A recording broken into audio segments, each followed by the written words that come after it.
Hi there. My name is Andrew Sweeny, and this is an invitation to join me on an online course I'm calling Back to Hermes, Practical Magic and Symbolism, which is part of PARALLAX Academy's ongoing series, Rebuilding Spirituality. In designing this course, I've taken a few cues from my friend and the great popular philosopher and cognitive scientist, John Vervaeke, who has just released a video series entitled After Socrates. John's mission has been to diagnose what he calls the meaning crisis. His remedy for the nihilism of our times is an ecology of practice, which includes Socratic dialogue, meditation, and contemplation of spiritual texts. We will do all of this in the course, but with an emphasis on what Henry Corbin has called the imaginal. We will differentiate the imaginal from the imaginary or mere fantasy.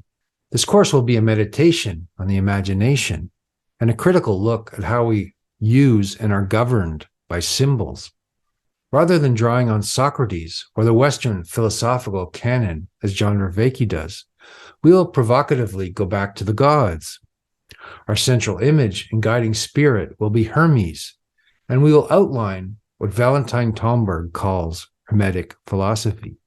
That is, the philosophy of mysticism, gnosis, and magic, the hidden side of religion.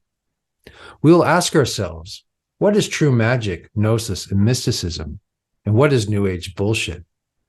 How can we practice symbolic contemplation without self-delusion and fantasy, or falling into various states of egregore possession or egoic inflation?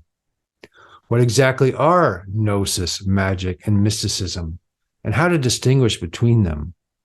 What are the practical uses and pitfalls of symbolic contemplation and work with archetypes? How do we become symbolically literate?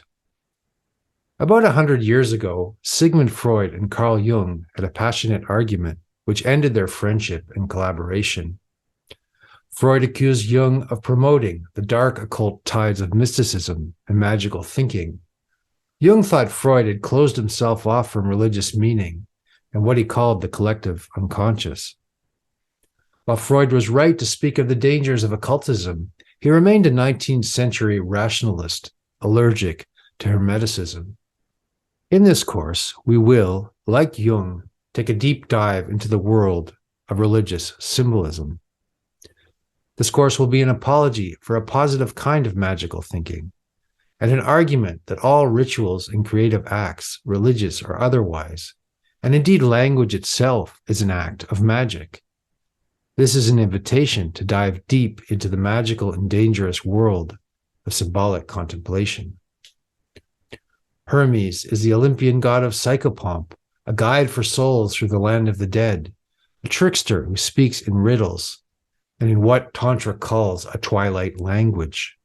Hermes represents the lunar world of obscure symbols and reflections and artistic expression. Hermes is therefore a remedy to the disenchanted modern world, which needs the imaginal more than ever.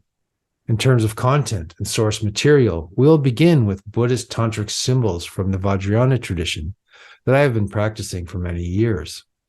We will then explore the so-called 22 arcana of the tarot deck from diverse perspectives, such as Valentine Tomberg's Christian Hermeticism, Alister Crowley's Magick, and Alejandro Jodorowsky's Psychomagic. We will then look at what Dion Fortune has called the Yoga of the West, or the Tree of Life, or the Sefirot. Finally, we will look at the book of Genesis from the point of view of Kabbalah and non-dual mysticism. There will be recorded lectures, live dialogues, readings, and meditation, and a digital campfire for lively discussions.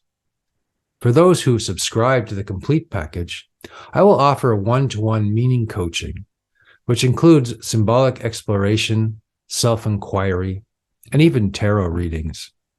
Please join us for some illuminating and radical fun.